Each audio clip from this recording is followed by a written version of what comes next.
നമസ്കാരം. ഒരു ജനതയുടെ അല്ലെങ്കിൽ ഒരു സമൂഹത്തിന്റെ അഭിമാനം ചോദ്യം ചെയ്യപ്പെടുമ്പോൾ ശരിക്കും എന്താണ് സംഭവിക്കുക? ഇന്ന് നമ്മൾ ഇതിഹാസ സാഹിത്യകാരനായ പ്രേംചന്ദിന്റെ പരീക്ഷ എന്ന ഒരു ശക്തമായ ചെറുകഥയിലൂടെ ഈ ചോദ്യത്തിനുള്ള ഉത്തരം കണ്ടെത്താൻ ശ്രമിക്കുകയാണ്.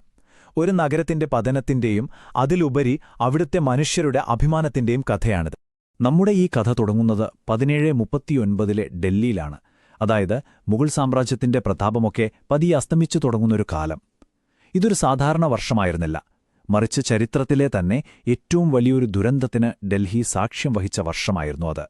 സത്യത്തിൽ അതൊരു സൈനിക പരാജയം മാത്രമായിരുന്നില്ല, അതിനപ്പുറം ഒരു ജനതയുടെ ആത്മാഭിമാനത്തിനേറ്റ വലിയൊരു മുറിവ് കൂടിയായിരുന്നു.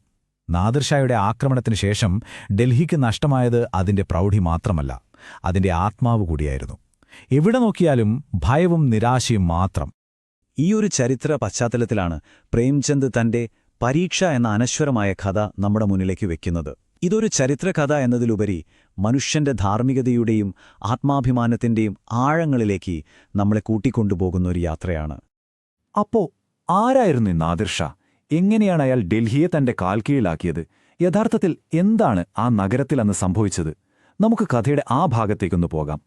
നാദിർഷായുടെ സൈന്യം ഡൽഹിയിൽ നടത്തിയത് ഒരു യുദ്ധമെന്നൊന്നും പറയാൻ പറ്റില്ല. അതൊരു കൂട്ടക്കുരുതി തന്നെയായിരുന്നു. ആയിരക്കണക്കിന് സാധാരണക്കാരായ മനുഷ്യരുടെ ജീവനാണ് അവിടുത്തെ തെരുവുകളിൽ ഇല്ലാതായത്. ഡൽഹി നഗരം ഒരു ശവപ്പറമ്പായി മാറിയെന്ന് തന്നെ പറയാം.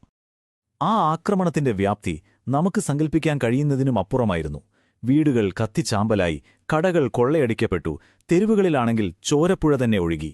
ഡൽഹിയുടെ ഹൃദയമിടിപ്പ് അക്ഷരാർത്ഥത്തിൽ നിലച്ചുപോയതുപോലെ തോന്നി. ആ കൂട്ടക്കൊലയ്ക്ക് ശേഷം ഡൽഹിയിൽ ബാക്കിയായത് എന്തായിരുന്നു? ദുരിതവും നിരാശയും മാത്രം. എങ്ങും നിലവിളികളും അലമുറകളും. ഒരു ജനത ഒന്നടങ്കം തകർന്നുപോയ ഭയാനകമായ നിമിഷങ്ങളായിരുന്നു അത്. ഈ തകർച്ചയുടെയും നിരാശയുടെയും നടുവിലാണ്, എല്ലാം അവസാനിച്ചെന്ന് കരുതിയ സമയത്താണ് കഥയിലെ പ്രധാന പ്രതിസന്ധി രൂപപ്പെടുന്നത്. നാദിർഷാ ഒട്ടും പ്രതീക്ഷിക്കാത്തൊരു കൽപ്പന പുറപ്പെടുവിക്കുന്നു. നാദിർഷാ മുഗൾ കൊട്ടാരം പിടിച്ചെടുത്ത് തന്റെ സുഖലോലുപതയുടെ ഒരു കേന്ദ്രമാക്കി മാറ്റി. അവിടെ വെച്ചാണ് അയാൾ ആ കൽപ്പന പുറപ്പെടുവിക്കുന്നത്. മുഗൾ രാജകുടുംബത്തിലെ സ്ത്രീകളെ തന്റെ മുന്നിൽ കൊണ്ടുവരണം, അവർ തന്റെ സൈന്യാധിപന്മാർക്ക് മുന്നിൽ നൃത്തം ചെയ്യണം. ഒന്നാലോചിച്ചു നോക്കൂ ആ സ്ത്രീകളുടെ അവസ്ഥ. അവരുടെ മുന്നിൽ ആകെ രണ്ട് വഴികളെ ഉണ്ടായിരുന്നുള്ളൂ.